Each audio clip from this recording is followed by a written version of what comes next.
What's up, everybody? Happy Monday. I guess that's a term, but I hope you've had a great one.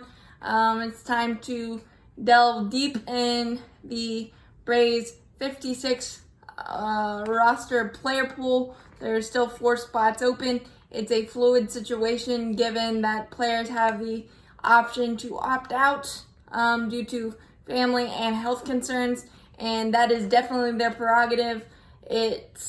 I will not say a bad word about anybody that does. Family is the most important thing, and if you need to feel safe doing what you love. So if some Braves players decide to opt out, I will support them 100%. But as of now, no one has decided nor tested positive for coronavirus, which is the best news possible. But I will be diving into every position, a deeper dive, more specific. So I thought I'd start with the outfield.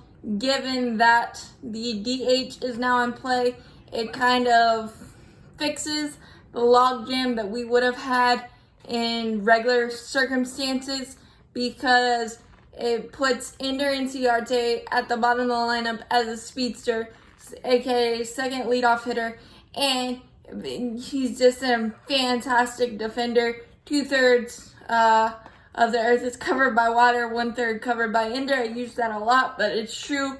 And given that we have to play in the very cavernous Fenway Park and Toronto and Camden Yards, those are very spacious parks, and speedster is what we need in center field, and then a guy that can go get everything and hunts for outs. Kind of reminds me of Anderson Simmons in that way. Plus, you got the speed at the bottom of the lineup. He can double you to death. Of course, you get the ground ball to second, sometimes too, but he was starting to put things together, and he looked healthy in spring training before the shutdown. So Ender Inciarte is supplanted in that 9-hole as the second leadoff hitter and Gold Glove center fielder that we need. And then you've got, of course, Ronald Acuna Jr.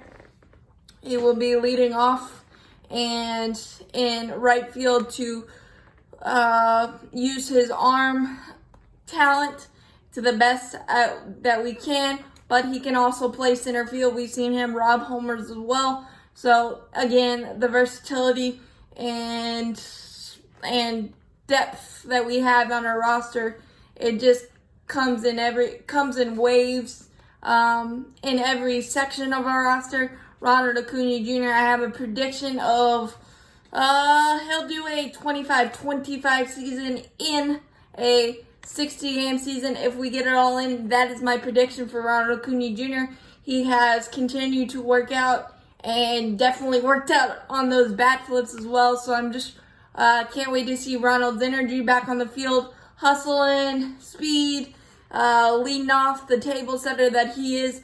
Mammo bombs, La Bici on baseball is just great for Ronald there. And then you got Marcell Ozuna, the Big Bear. We added him on a 1-year, $18 million contract from the St. Louis Cardinals, a lot like the Josh Donaldson prove-it deal, and we know how well that worked out for both the Braves and Josh Donaldson as he signed with the Minnesota Twins.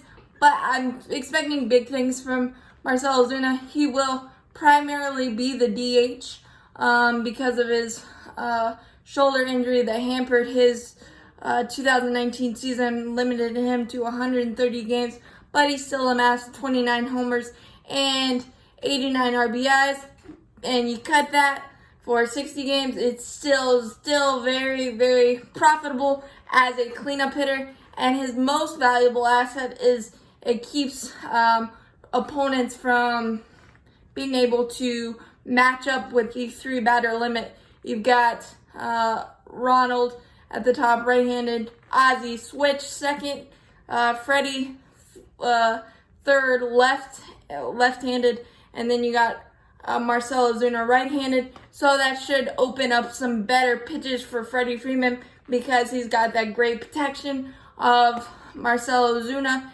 and I just really like his swagger and enthusiasm that Marcell Ozuna brings. It should be great for the clubhouse with Ozzy, Camargo, and Ronald Acuna Jr. That bromance just probably got a fourth just because it seemed like they have the same bundle of energy and just want to do well on the baseball field. So that's why Marcell Ozuna is going to be a great addition for the Braves lineup. And he can play left field when you need some other guys. Maybe like Ronald Acuna Jr. will DH a couple of days just to keep his legs fresh in this sprint of a season. So there's that one. And then you've got Nick Markakis, who I know a lot of people want to say he shouldn't play or he's too old, not good. But again, I call him Mr. Consistency for a reason. 282, 9 homers, and 63 RBIs. Pretty darn good in your age 36 season. And I know people, again, have said he's lost a step defensively, but I don't remember the last time he made an error. And the consistency out there as well. He'll give you a tough at-bat. I really think that it will be a strict platoon with Markakis.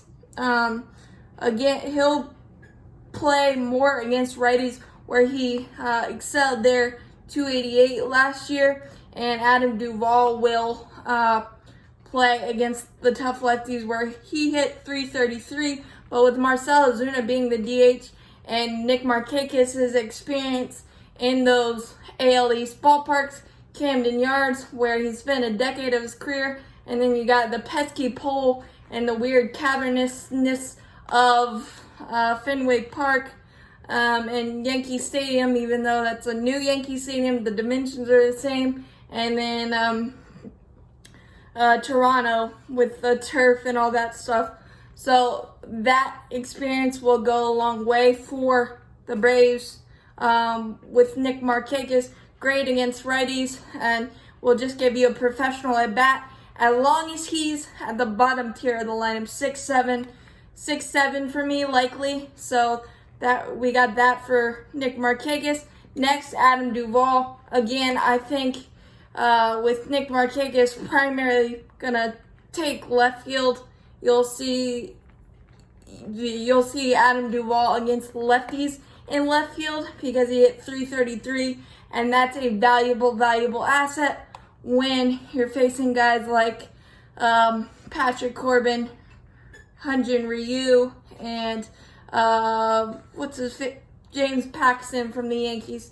So those tough lefties, especially out of the bullpens, are going to be key to have Adam Duvall on the bench and in the lineup against those tough lefties. And he's a Gold Glove defender as well. Have a great handful of outfield assists as well. So that's my take on Adam Duvall. I think you'll see him more against lefties than anything, but he kind of had a rebirth with us, and I really like his attitude, stick-to-itiveness, and he's just going to be a great asset. Kind of found his footing with the Braves, and I expect a big 2020 from him.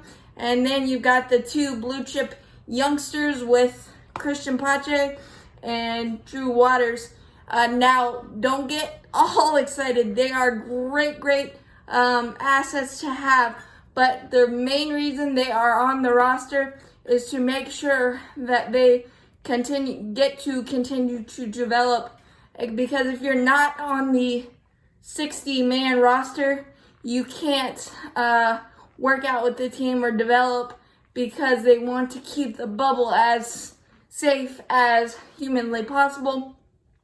And putting Walters and Pache on the roster allows them to continue to develop, and I'm pretty sure in a pinch they can definitely contribute.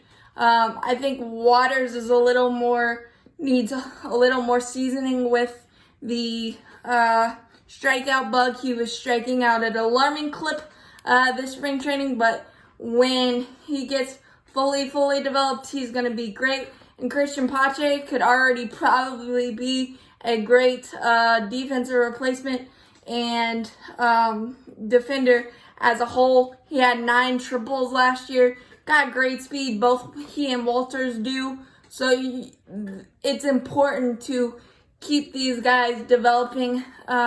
So putting them on a roster was very, very important and very smart on the Braves side.